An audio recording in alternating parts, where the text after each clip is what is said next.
जय हिंद दोस्तों। आज हम आपको यहाँ पर क्लास 10th का जो हमारी एक्सरसाइज चल रही है 10.2 उसका क्वेश्चन नंबर 4 को सॉल्व कराएंगे। तो क्वेश्चन नंबर 4 क्या कह रहा है, सिद्ध कीजिए कि किसी वृत्त के किसी व्यास के सिरों पर, यानी कि हमें सिद्ध करना है कि किसी वृत्त के किसी व्यास के सिरों पर खींची गई स्पर्श रेखाएं समांतर होती है। तो हमारे पास एक वृत्त दे रखा है और उसका जो व्यास है ये वाला, और उसके चारों दोनों तरफ क्या कर रखी है, हमारी तरफ क्या एक समांतर रेखा है, वो चीज हमें सिद्ध करके दिखानी। तो हमारी देखा जाए तो ये हमारी प्रमेय है। तो इसे कैसे सॉल्व करते हैं, प्रमेय में आपको पता है कि सिद्ध करना है, ज्ञात है और उत्पत्ति को लिखना पड़ता है। तो कैसे करते हैं देखिएगा। चैनल पहली बार आए चैनल को फॉलो करें, वीडियो को यार शेयर कीजिएगा। तो देखिए दोस्तों, हमारे पास मैंने यहाँ पे इसमें लिखा है, तो हमारे पास ये चित्र मैंने यहाँ पे बना लिया है। ये हमारा वृत्त है और वृत्त का ये व्यास जो है यहाँ से लेकर यहाँ तक है। इसको मैंने ए पॉइंट और बी पॉइंट का नाम दिया है। इसके समांतर दो रेखाएं खींची गई हैं, एक तो हमारी पी क्यू रेखा है और पी क्यू जो रेखा है वो आर एस के समांतर, ये चीज सिद्ध करके दिखानी है।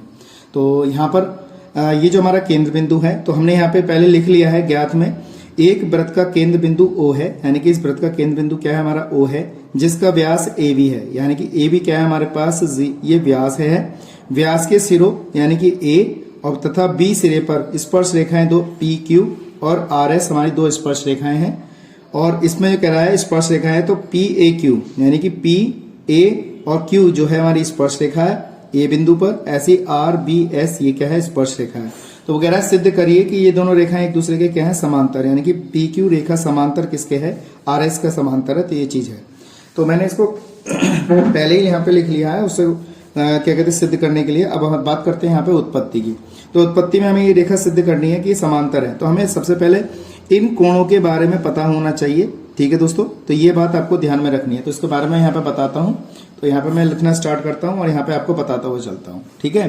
कोई चीज अगर समझ में नहीं आए तो मुझे कमेंट में जरूर बताइएगा।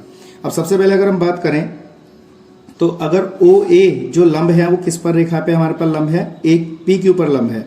तो यहाँ लिख देंगे ओ ए लंब है किस पर हमारा, पी क्यू पर, ठीक है दोस्तों। ओ ए भुजा जो लंब है किस पर लंब है, पी क्यू पर, यानी कि ओ ए जो लंब है वो किस पर है, पी क्यू पर।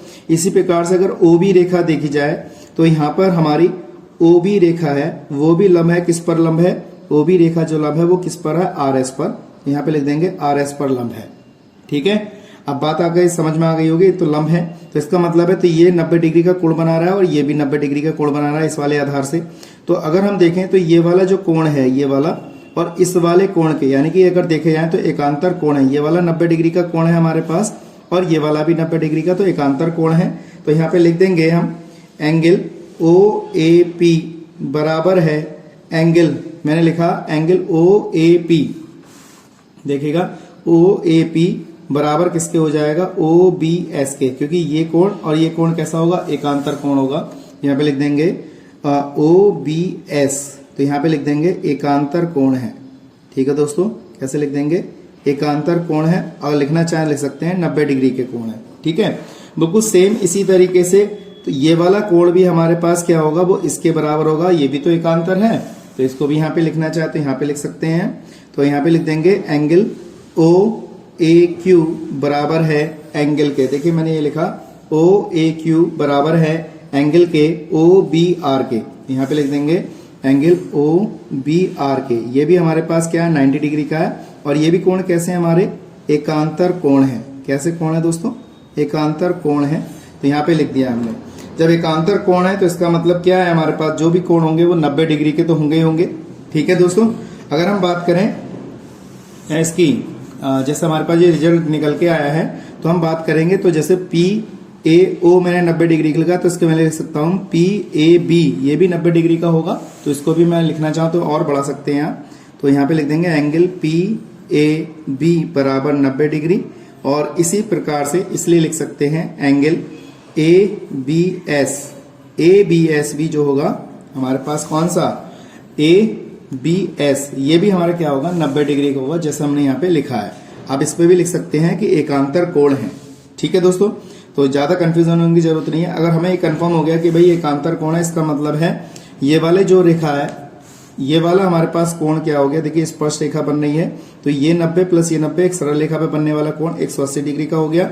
और ये भी 90 ये भी 90, तो ये भी सरल रेखा पे बनने वाला कोण क्या हो गया, 180 डिग्री का हो गया। आप लिखना चाहें तो इसे भी लिख सकते हैं, अन्यथा लिखने की जरूरत नहीं है, इतना हमने बहुत लिख दिया।